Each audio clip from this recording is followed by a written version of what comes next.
1967 കഷ്ടിച്ച് രക്ഷപ്പെട്ട കോൺഗ്രസ് പക്ഷേ 1971 വർദ്ധിത വീര്യത്തോടെ അധികാരത്തിലേക്ക് വീണ്ടും തിരിച്ചു വന്നു.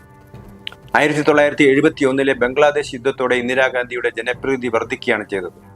ഗരീബി ഹടാവോ, ദാരിദ്ര്യത്തെ ഇല്ലാതാക്കൂ തുടങ്ങിയ മുദ്രാവാക്യങ്ങളിലൂടെയായിരുന്നു ഇന്ദിര പിന്തുണ നേടിയെടുത്തിരുന്നത്. എന്നാൽ അത് വെറും മുദ്രാവാക്യങ്ങളിൽ ഒതുങ്ങി. അത് നടപ്പിലാക്കാൻ തനിക്ക് കഴിയില്ലെന്ന് ഇന്ദിരാഗാന്ധിക്ക് തന്നെ പരസ്യമായി സമ്മതിക്കേണ്ടി വന്നിട്ടുണ്ട്.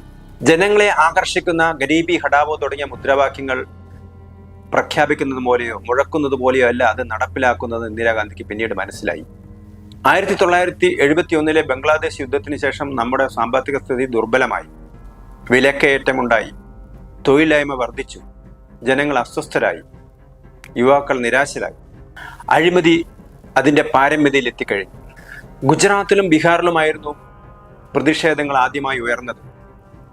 യുവാക്കളും വിദ്യാർത്ഥികളുമായിരുന്നു പ്രതിഷേധത്തിന് മുന്നിലുണ്ടായിരുന്നത്. ഗുജറാത്തിൽ ഒരു കോളേജ് ഹോസ്റ്റലിലെ ചപ്പാത്തിക്ക് വില കൂട്ടിയതിനെതിരായിരുന്നു സമരം. അത് സംസ്ഥാനത്തെ വിലക്കയറ്റത്തിനും അഴിമതിക്കും ദുർഭരണത്തിനുമെതിരായ ജനകീയ മുന്നേറ്റമായി മാറി.